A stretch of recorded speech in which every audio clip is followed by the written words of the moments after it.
Hello friends, कैसे हो आप सब। स्वागत है आप सभी का फिर से एक बार एक नई वीडियो में। तो आज हम करने वाले हैं अस्तर वाले ब्लाउज की कटिंग। तो ब्लाउज की जो चेस्ट है वो है 34। तो इस मेजरमेंट का आज हम ब्लाउज कट करने वाले हैं। तो चलिए जल्दी से जल्दी आज का वीडियो स्टार्ट करते हैं। तो पहले हम बैक साइड बनाने वाले हैं। बैक साइड की लेंथ है 13 इंच। तो मैंने उसमें 1 इंच एक्स्ट्रा लिया है और यहाँ से एक सीधी लाइन दी है। अब लेते हैं ऊपर का शोल्डर। शोल्डर मैंने लिया है 5.25 इंच और गला लिया है 2.25 इंच। बैक साइड का गला है 8 इंच। तो मैंने इसमें आधा इंच मिलाया है और नीचे से गले की ब्रॉडनेस ली है 2.5 इंच। यहाँ पे भी एक बॉक्स बना लेते हैं गले का। तो यहाँ पे गला हो गया। अब लेते हैं आर्म होल। आर्म होल लेना है हमें 5.5 इंच पर। 36 चेस्ट है इसलिए। तो यहाँ पे मैंने 9 इंच 36 का 1/4 आ गया 9 इंच। 9 इंच पे मार्क किया। इसके आगे मैंने और 2 इंच बढ़ाया है एक्स्ट्रा सिलाई मार्जिन। नीचे कमर है 32 इंच। तो उसका 1/4 आएगा 8 इंच। मैंने 8 इंच पर मार्क किया। 1 इंच टक्स के लिए और 2 इंच एक्स्ट्रा सिलाई मार्जिन। तो यहाँ पे भी मैंने नीचे की कमर वगैरह ले ली है। अब हम इन दोनों को जोड़ देते हैं। तो यहाँ पे मैंने ये भी जोड़ दिया है। अब लेते हैं आर्म होल। तो आर्म होल बैक साइड का 1.25 इंच पर। ये जो हमने आर्म होल लिया है इसका हाफ किया और यहाँ से ऐसे राउंड शेप दिया। राउंड शेप इस तरह से देना है और इधर से 1/4 इंच नीचे लिया है। अब लेते हैं बैक टक्स। मैंने यहाँ पे 4 इंच पर लिया है और ऊपर की साइड में भी 4 इंच लिया है इसकी लेंथ। तो इस तरह से हमारी बैक साइड हो गई है। गला अब लेते हैं कॉर्नर से 1 इंच आगे और यहाँ से ऐसे राउंड शेप। तो ये हो गया गला। तो इस तरह से हमारी बैक साइड हो गई है। अब हम इसको कट कर लेते हैं।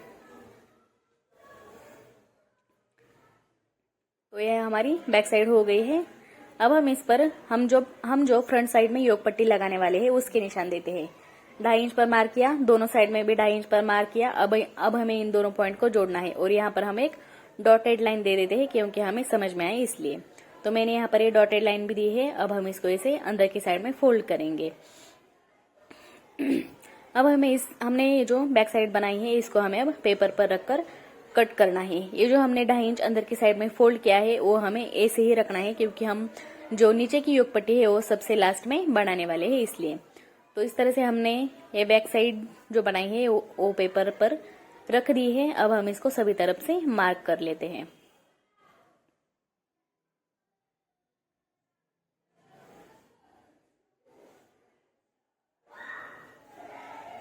तो ये हमारी मार्किंग हो गई है। तो पहले हम लेते हैं फ्रंट साइड का गला।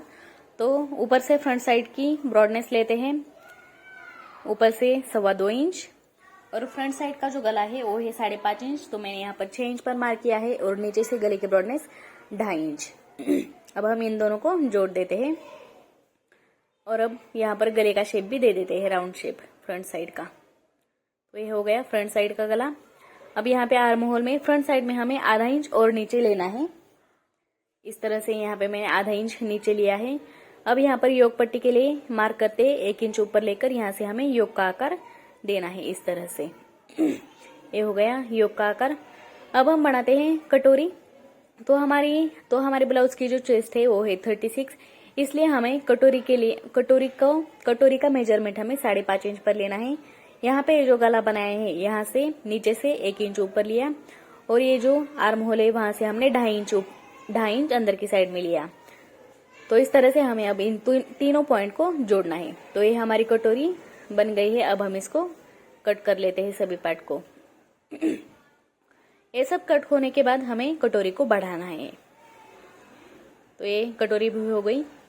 ये हो गई फ्रंट साइड। अब हमें इस कटोरी को इस पेपर पर ऐसे क्रॉस में रखना है। अब हम इसको सभी तरफ से ड्रॉ कर लेते हैं। कटोरी बढ़ाना भी बहुत ही आसान है और मैंने बहुत सारे वीडियो में बताया है कि कटोरी किस तरह से बढ़ाई जाती है। कभी कभी कटोरी में प्रॉब्लम होता है, बहुत ज्यादा छोटी हो जाती है या फिर बहुत ज्यादा बड़ी हो जाती है। तो आप इस तरह से अगर कटोरी कट करोगे तो आपकी कटोरी एकदम परफेक्टली बन जाएगी। तो मैंने यहाँ पे इसका हाफ लिया है और दोनों साइड में मैंने इसे 1.25 इंच पर मार्क किया है और ये जो सेंटर पॉइंट निकाला है वहां से 1.5 इंच नीचे लिया है। तो इस तरह से हमने 3 पॉइंट निकाले। अब इन तीनों पॉइंट को हमें जोड़ना है। अब हमें ये जो राउंड शेप है उसके 4 भाग करने हैं।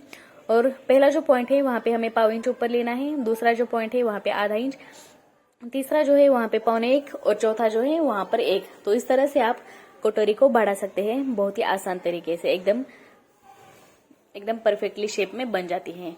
और यहाँ से ऐसे क्रॉस लाइन लेनी है। यहाँ पे हमारे हुक और लूप्स की पट्टी आने वाली है। तो ये हो गई हमारी कटोरी। अब हम इसको भी कट कर लेते हैं।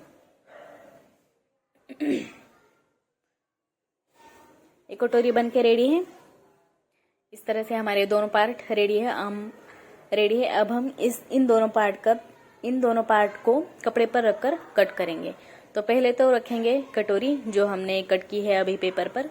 इसको अब हमें सभी तरफ से ड्रॉ करना है। दोनों पार्ट को हमें दोनों साइड सभी तरफ से ड्रॉ करना है और फिर हमें इसे कट करना है। तो इस तरह से आप पेपर पर भी कट कर ब्लाउज को कट कर सकते हो। एक कटोरी हो गई। ये है हमारा ब्लाउज का फ्रंट साइड। इसको भी ऐसे ड्रॉ करेंगे और इसको कट करेंगे फिर। तो आपको मेरा वीडियो कैसा लगता है, कैसे लगते हैं आप मुझे कमेंट में जरूर बताइए। वीडियो पसंद आया हो तो वीडियो को जरूर लाइक कीजिए। आपके कुछ क्वेश्चन होंगे तो वो भी जरूर पूछिए और वीडियो को लाइक करना ना भूलिए। तो यहाँ पे हमारे दोनों पार्ट कट कर हो गए हैं। अब हम बनाते हैं स्लीव्स। तो स्लीव्स की लेंथ है 5 इंच। तो यह हमारा अस्तर वाला ब्लाउज है, इसलिए मैं उसमें 1 इंच एक्स्ट्रा लेने वाली हूँ, क्योंकि जब हम स्लीव्स में अस्तर जोड़ेंगे तो वहां पे हमारा ½ इंच आएगा और जब हम स्लीव्स ब्लाउज को जोड़ेंगे तो वहां पे ½ इंच आएगा। तो मैंने यहाँ पर 6 इंच पर मार्क किया है। तो मैंने यहाँ पर ली है स्लीव्स की गहराई। वो मैं आपको बताती हूँ कैसे लेते हैं। तो हमें चेस्ट जो है वो है 36, तो उसका 1/4 आ गया 9 इंच। उसमें से माइनस हमें ½ इंच करना है। तो इस तरह से मैंने यहाँ पे 8.5 इंच पर मार्क किया। स्लीव्स की लंबाई है 5 इंच, तो इसलिए मैं आर्म होल 2.5 इंच पर लिया है। यहाँ से क्रॉस लाइन दी, 2 इंच एक्स्ट्रा सिलाई मार्जिन, और ये जो क्रॉस लाइन दी है उसका हाफ कर दोनों साइड में 4 रेशा छोड़कर मार्क किया है। तो ये हो गई हमारी बैक साइड का स्लीव्स का शेप और फ्रंट साइड का स्लीव्स का शेप। अब लेते हैं स्लीव्स की गहराई, स्लीव्स की गोलाई। तो वो है 5.5 इंच। तो मैंने यहाँ पे 5.5 इंच पर मार्क किया और 2 इंच एक्स्ट्रा सिलाई मार्जिन। तो इस तरह से हमारी स्लीव्स भी हो गई है। अब हम इसको भी कट कर लेते हैं। ये हो गई हमारी स्लीव्स। अब हम कट करते हैं नीचे की योक पट्टी, जो कि हम सबसे लास्ट में कट करने वाले थे। तो मैंने यहाँ पर कपड़ा लिया है और जो हमने अब एक साइड से हमें लेनी है उसकी लेंथ एक साइड से 3 इंच, और जिस साइड में हमारे हुक और लूप्स की पट्टी आने वाली है उस साइड से अब हमें लेना है। तो यहाँ पे मैंने जो हमारी योक पट्टी थी उसका मेजरमेंट लिया है। हमने जो बैक साइड बनाई थी उसके हिसाब से। तो मैंने यहाँ पर दोनों साइड में 3 इंच पर मार्क किया है, और जिस साइड में हमारे हुक और लूप्स की पट्टी आने वाली है उस साइड से 4 इंच पर मार्क किया है। तो 3 इंच पर जो भी पॉइंट थे उन दोनों को मैंने जोड़ दिया है, और 1 इंच पर जो था वहां से मैंने योक पट्टी का शेप दिया है। तो इस तरह से हमारी ये योक पट्टी भी हो गई है। योक पट्टी भी कट करना बहुत ही आसान है। तो इस तरह से हमारे अब सभी पार्ट हो गए। ये है बैक साइड स्लीव्स, ये है फ्रंट साइड और ये है कटोरी। तो अब हम इन सभी पार्ट को इस कपड़े पर रखकर कट करेंगे, जो कि हमारा ब्लाउज पीस है। उस पर हमें रखकर अब सभी को कट करना है। तो पहले हम कट करेंगे बैक साइड। मैंने यहाँ पर पिन ली है और इस कपड़े, ये जो हमारा अस्तर है इसको मैंने सभी तरफ से लगा ली है, क्योंकि हमारा जो कपड़ा है वो हिले ना, इसलिए हमारी कटिंग एकदम परफेक्टली हो इसलिए। और मैंने कट करते समय सभी तरफ से आधा इंच एक्स्ट्रा लिया है, क्योंकि हमें कपड़ा कम नहीं पड़ना चाहिए इसलिए। तो यहाँ पे स्लीव्स भी कट कर हो गई है, बैक साइड भी हो गई। अब चालू है कटोरी। तो इस तरह से आप पूरे ब्लाउज की कटिंग कर सकते हो बहुत ही आसान तरीके से। आपके कुछ डाउट होंगे तो भी मुझे जरूर बताइए। तो यहाँ पे मैं अब हमारे जो ब्लाउज की फ्रंट साइड है वो कट कर रही हूँ। तो ये यहाँ पे हमारी कटिंग भी हो गई है। अब हमें कट करनी है योक पट्टी। तो यहाँ पे हमारे अब योक पट्टी भी कट कर हो ही गई है। तो इस तरह से हमारे ब्लाउज की कटिंग हो गई है। ये है हमारे ब्लाउज की नीचे की योग पट्टी, ये है फ्रंट साइड ब्लाउज की, और ये है कटोरी, ये है हमारे ब्लाउज की स्लीव्स, और ये है ब्लाउज की बैक साइड। तो आपको वीडियो कैसा लगा आप मुझे कमेंट में जरूर बताइए। वीडियो पसंद आया हो तो वीडियो को जरूर लाइक कीजिए, ज्यादा से ज्यादा शेयर कीजिए, और चैनल पर पहली बार आए हो तो चैनल को सब्सक्राइब करना ना भूलिए। Bye bye.